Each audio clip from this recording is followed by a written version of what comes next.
Assalamualaikum warahmatullahi wabarakatuh. Perkenalkan, nama saya Fidela Khairunisa dengan NIM 2105242 akan mengikuti ujian tengah semester Hukum Islam dengan menjawab pertanyaan-pertanyaan, yaitu yang pertama,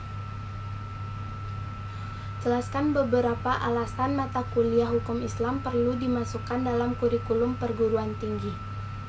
Yaitu yang pertama, dikarenakan alasan sejarah. Karena sejak zaman penjajahan Belanda dahulu, mata kuliah hukum Islam sudah diberikan kepada mahasiswa-mahasiswa hukum di seluruh perguruan tinggi yang ada di Indonesia pada saat itu. Yang kedua, dikarenakan mayoritas penduduk Indonesia beragama Islam. Yang ketiga, yaitu alasan yuridis, yaitu yuridis normatif, yaitu hukum Islam yang mengatur hubungan antar manusia. Yuridis formal adalah hukum Islam yang menjadi hukum positif di Indonesia. Yang keempat, alasan konstitutif. Pada pasal 29 Undang-Undang Dasar 1945 menyatakan bahwa segala peraturan yang dibuat oleh pemerintah tidak boleh bertentangan dengan ketentuan-ketentuan dari agama-agama yang diakui di Indonesia. Yang kelima, dikarenakan adanya alasan ilmiah. Hukum Islam sudah dipelajari hampir seluruh akademis di universitas-universitas di seluruh dunia. Pertanyaan yang kedua yaitu, apakah arti Islam, Muslim, Sunatullah, dan sekuler? Arti Islam menurut bahasa adalah agama yang membawa keselamatan hidup di dunia dan di akhirat. Secara istilah, Islam adalah agama yang dibawa oleh Nabi Muhammad SAW untuk umat manusia agar dapat hidup bahagia di dunia dan di akhirat. Inti ajarannya yaitu bersaksi bahwa tiada Tuhan selain Allah dan Nabi Muhammad itu adalah utusan Allah, melaksanakan sholat, menunaikan zakat, pergi haji bagi yang mampu. Pengertian Muslim menurut bahasa yaitu, Muslim adalah orang-orang yang berserah diri kepada Allah dengan hanya menyembah dan meminta pertolongan kepada Allah terhadap segala yang ada di langit maupun yang ada di bumi. Kata Muslim ini merujuk kepada penganut agama Islam, yaitu pria ataupun wanita. Yang disebut pria itu disebut Muslim dan wanita itu disebut Muslimah.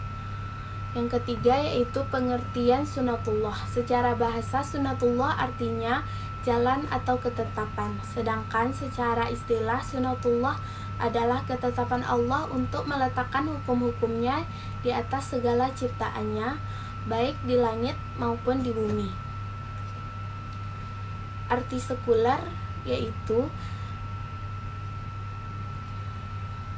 masalah keagamaan dalam masyarakat sangat berbeda antara negara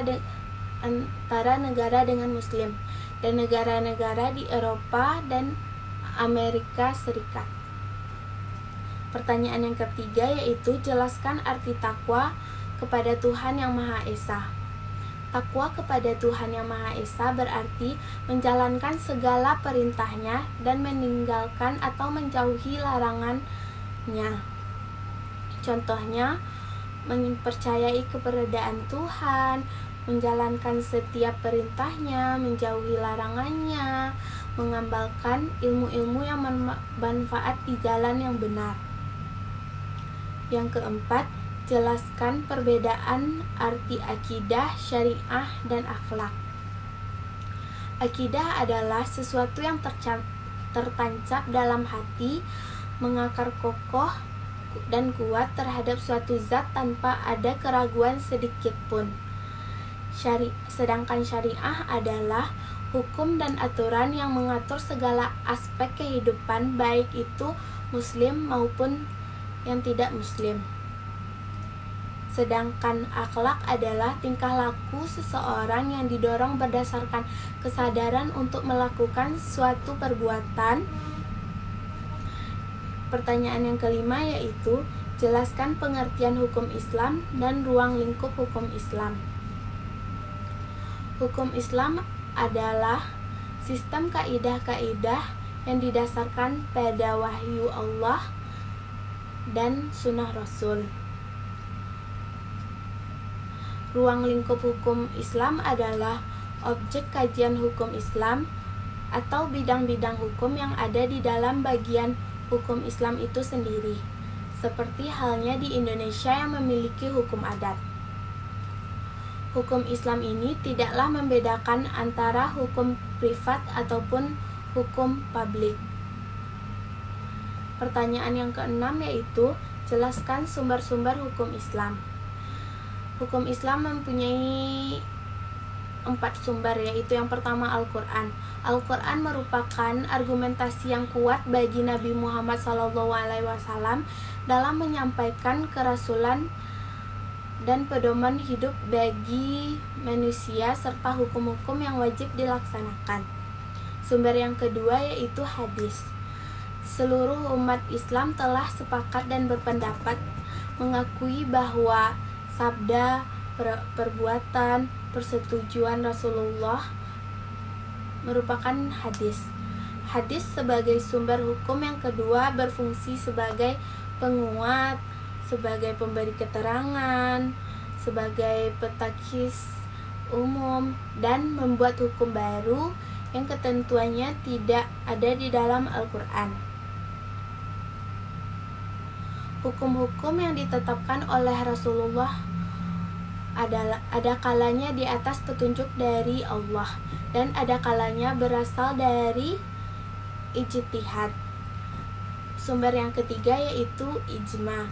Ijma adalah salah satu metode dalam menetapkan hukum atas segala permasalahan yang tidak didapatkan di dalam Al-Quran dan Sunnah. Sumber hukum Islam ini melihat berbagai masalah yang timbul di era globalisasi dan teknologi modern. Sumber yang keempat yaitu kias. Sumber hukum kias adalah bentuk sistematis dan yang telah berkembang yang memainkan peran yang sangat penting. Sebelumnya, kias menduduki tempat paling akhir karena kias dianggap lemah dari ijma. Pertanyaan yang ketujuh yaitu sebutkan beberapa asas hukum Islam, umum, pidana, dan perdata. Yang pertama, asas hukum umum. Asas hukum umum terbagi atas asas hukum keadilan. Asas hukum keadilan adalah fondasi yang sangat penting dalam hukum Islam, karena keadilan adalah nilai paling penting dan paling mendasar dalam hukum Islam. Yang kedua, asas kepastian hukum.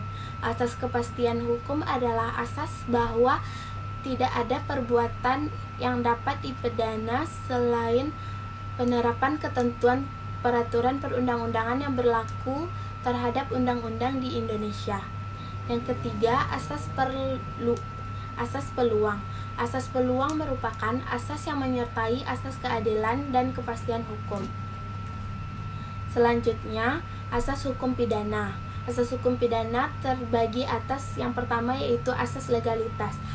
Asas legalitas adalah suatu perbuatan yang jika delik perbuatannya ditentukan sebelumnya oleh undang-undang atau seseorang dapat dituntut atas perbuatannya jika perbuatan itu sebelumnya telah ditentukan oleh undang-undang sebagai delik kejahatan. Yang kedua yaitu prinsip tidak menyalahkan orang lain, yang mencakup pernyataan bahwa setiap tindakan manusia baik atau buruknya harus diberi ganjaran, sebagaimana salah satu ayat dalam Al-Mudatsir ayat 38. Yang ketiga yaitu asas praduga. Praduga tak bersalah. yaitu prinsip dasar bahwa seseorang terdakwa harus dianggap tidak bersalah sebelum hakim memiliki bukti yang meyakinkan untuk mengkonfirmasi kesalahannya. Prinsip ini diambil dari ayat Al-Quran yang berasal dari prinsip legitimasi dan prinsip tidak menyalahkan orang lain. Yang selanjutnya yaitu asas hukum perdata. Asas hukum perdata terbagi atas asas keluarga. Asas keluarga adalah dasar dari hubungan berdasarkan rasa hormat, rasa cinta, dan membantu mencapai kebaikan. Dasar ini berdasarkan Al-Quran surat Al-Ma'idah ayat 2. Yang kedua yaitu asas kebolehan atau asas mubah, yaitu yang memungkinkan terlaksananya segala aktivitas hubungan keperdataan selama tidak ada larangannya, baik di dalam Al-Quran maupun dalam hadis Nabi Muhammad SAW. Yang ketiga yaitu asas kebajikan. Asas yang mengandung pengertian bahwa setiap hak hubungan perdata menganugerahkan kebajikan kepada kedua belah pihak dalam masyarakat. Asas ini bersumber dari Al-Quran surat Al-Ma'idah ayat 90. Yang keempat, asas kemaslahatan hidup, yaitu prinsip-prinsip yang mendasari semua pekerjaan yang membawa kebaikan bermanfaat bagi kehidupan individu dan kehidupan sosial bermasyarakat. Sekian dari saya. Jika ada kesalahan mohon dimaafkan. Wabillahi taufik wal hidayah. Wassalamualaikum warahmatullahi wabarakatuh.